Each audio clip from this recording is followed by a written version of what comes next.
मैं यत्र हूँ, मैं तत्र हूँ, मैं सर्वत्र हूँ, बूझो कौन। Hello everyone, this is Sneha Tiwari और आप मेरे यूट्यूब चैनल एक आवाज स्नेहा देख रहे हैं। 2017 के चुनाव के बाद जिनका कहीं भी जिक्र नहीं था, मुख्यमंत्री की कुर्सी से उन्हें नवाजा गया और जब इनसे पूछा गया कि भैया आप तो किसी बैनर पोस्टर में नहीं थे, रैलियों में आपका जिक्र नहीं था, तो फिर अचानक से आपको मुख्यमंत्री की गद्दी क्यों दे दी गई? तो जवाब आया कि यही तो मेरी खासियत है, मैं कहीं नहीं हूँ और मैं हर जगह हूँ। उनसे पूछा गया तो क्या आप भगवान हैं? उन्होंने फिर मुस्कुराया और कहा कि मैं हर जगह हूँ।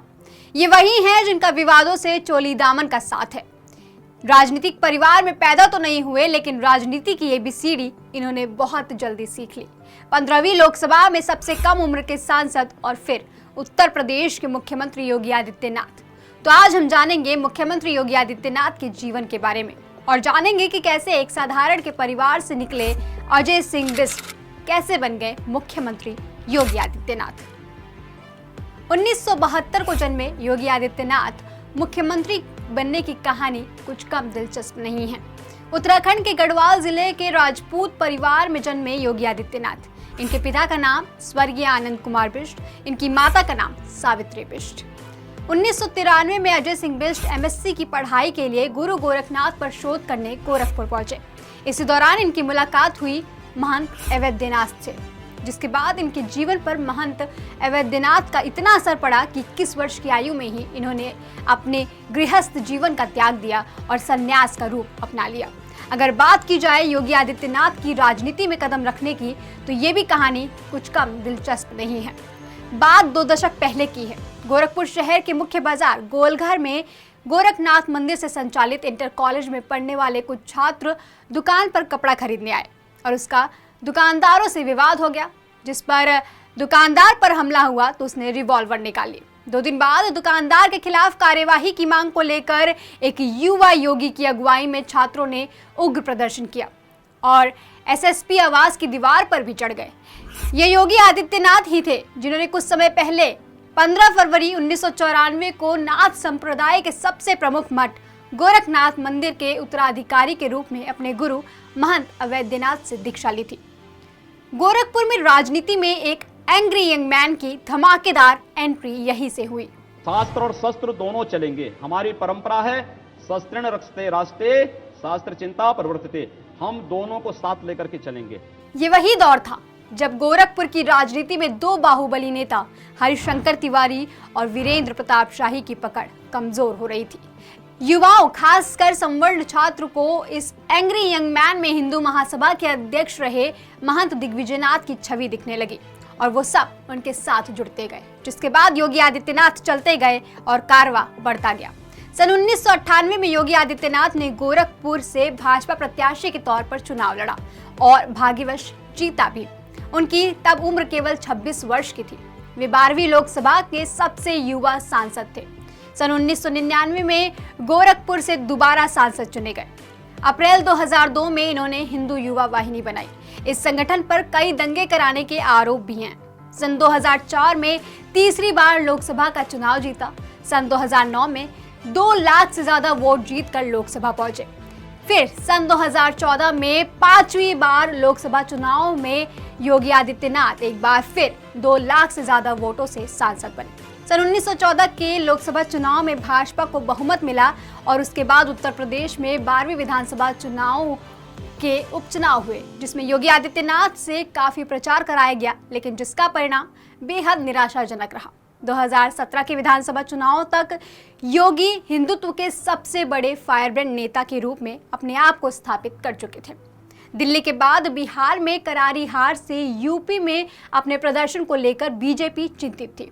सन 2017 के विधानसभा चुनाव में बीजेपी के राष्ट्रीय अध्यक्ष ने योगी आदित्यनाथ से पूरे राज्य में प्रचार कराया और इन्हें एक हेलीकॉप्टर भी दिया गया, जिसके फलस्वरूप 19 मार्च 2017 में उत्तर प्रदेश के बीजेपी विधायक दल की बैठक में योगी आदित्यनाथ को विधायक दल का नेता चुनकर मुख्यमंत्री पद सौंप दिया गया।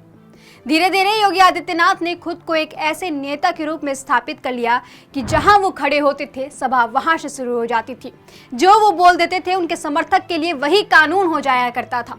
यही नहीं, होली और दिवाली जैसे प्रमुख त्योहार कब मनाए जाएंगे, इसके लिए भी योगी आदित्यनाथ गोरखनाथ मंदिर से ऐलान किया करते थे। योगी आदित्यनाथ का एक कथन है, एक हाथ में माला दूसरे हाथ में भाला, और इसी कथन से उनके सशक्त चरित्र का आभास होता है। राजनीति की कीचड़ कुछ एक नेताओं को छोड़ दिया जाए तो शायद ही कुछ एक नेता बचे हों जिन पर राजनीति की कीचड़ नहीं पड़ी हो। योगी आदित्यनाथ का राजनीतिक जीवन भी हमेशा से विवादों में बना रहा। सन 2005 में योगी आदित्यनाथ पर ईसाइयों का धर्म परिवर्तन करने का आरोप लगा, जिसमें उत्तर प्रदेश के एटा से 1800 ईसाई लोगों ने धर्म परिवर्तन कर हिंदू धर्म को अपनाया था। 2010 में महिला आरक्षण नीति का विरोध भी किया। 2015 में सूर्य नमस्कार को लेकर योगी आदित्यनाथ ने विवादित बयान दिया था, जिसमें उन्होंने कहा था कि सूर्य नमस्कार जो नहीं करता है उन्हें भारत छोड़ देना चाहिए। पाकिस्तान समर्थक तत्व बेमौत मारे जाएंगे, उनको कोई बचाने वाला नहीं मिलेगा।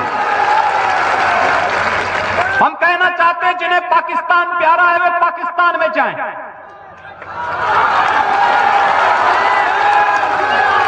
जिन्हें पाकिस्तान अच्छा लगता है वो पाकिस्तान चले जाएं। हम उसको रोकेंगे नहीं, अगर वो चाहेगा तो उसको जाने का किराया भी मुहैया करा देंगे। हम पूरी व्यवस्था कर देंगे। लेकिन ये नहीं हो सकता है कि भारत के अंदर रह करके पर्व और त्योहार के नाम पर इस देश की संविधान की व्यवस्था को, देश के संवैधानिक व्यवस्था को कोई चुनौती देने का कार्य करेगा तो चेतावनी हमें स्वीकार्य नहीं है। लफ्जियात के बाद पर योगी आदित्यनाथ का एक वीडियो सामने आया था, जिसमें उन्होंने अपने समर्थकों से कहा था कि हमने फैसला किया है कि अगर वे एक हिंदू लड़की का धर्म परिवर्तन करते हैं तो हम 100 मुस्लिम लड़कियों का धर्म परिवर्तन कराएंगे। दादरी कांड पर भी आजम खान द्वारा यूएन जाने की बात पर योगी आदित्यनाथ ने एक भड़काऊ बयान दिया था, जिसमें उन्हें तुरंत बर्खास्त करने को कह दिया था। वहीं फरवरी 2015 में विश्व हिंदू परिषद के एक कार्यक्रम में योगी आदित्यनाथ ने कहा था कि अगर उन्हें अनुमति मिल जाए तो वो देश के सभी मस्जिदों के अंदर गौरी गणेश की मूर्ति स्थापित कर देंगे। बीजेपी सांसद योगी आदित्यनाथ ने अभिनेता अनुपम खेर को असल जिंदगी का खलनायक बताया था। खेर ने एक कार्यक्रम में योगी आदित्यनाथ और साध्वी प्राची को जेल में डालने और पार्टी से बाहर निकालने की बात कही थी। वहीं जेएनयू प्रकरण पर योगी आदित्यनाथ ने कन्हैया पर कहा था कि जेएनयू सहित देश के किसी भी शिक्षण संस्थान से किसी भी जिन्ना को पैदा नहीं होने दिया जाएगा। जिन्ना को पैदा होने से पहले ही दफन कर दिया जाएगा। नवंबर 2015 में योगी आदित्यनाथ ने शाहरुख खान की तुलना हाफिज सईद से करते हुए कहा कि हाफिज सईद की भाषा और शाहरुख खान की भाषा में कुछ खास अंतर नहीं है। मुझे लगता है शाहरुख खान की भाषा में और हाफिज सईद की भाषा में कोई अंतर नहीं है। योगी आदित्यनाथ यही नहीं रुके, उन्होंने कहा कि देश में माहौल खराब करने के लिए एक साजिश रची जा रही है, जिसमें शाहरुख खान भी शामिल हैं। 2007 में गोरखपुर में हुए सांप्रदायिक दंगे में योगी आदित्यनाथ को मुख्य आरोपी बनाया गया था और उन्हें गिरफ्तार भी किया गया था। इस दौरान इन्हें योगी आदित्यनाथ को 11 दिनों के लिए जेल में रखा गया था। आज सबको रुलाने वाले योगी आदित्यनाथ एक समय था जब वो खुद भरी सभा में रोए थे। ये वीडियो देखिए। पहली बार मैं 25,000 वोटों से जीता था, दूसरी बार 50,000 से जीता और तीसरी बार लगभग 1.5 लाख मतों से मैं गोरखपुर से चुन करके आया हूं। लेकिन पिछले कुछ समय से महोदय राजनीतिक विद्वेष के तहत मुझे जिस प्रकार से राजनीतिक पूर्वाग्रह का शिकार बनाया जा रहा है, मैं केवल आपसे अनुरोध करने के लिए आया हूं, क्या मैं इस सदन का सदस्य हूं या नहीं हूं, और क्या सदन मुझे संरक्षण दे पाएगा या नहीं दे पाएगा। सांसद के रूप में योगी आदित्यनाथ ने 5 बिल भी प्रस्तावित किए हैं, जिनमें गौवध पर पाबंदी, समान नागरिक संहिता जैसे बिल शामिल हैं। इस रिपोर्ट में फिलहाल के लिए इतना ही। मेरे YouTube चैनल एक आवाज स्नेहा को लाइक, शेयर, सब्सक्राइब करना ना भूलें।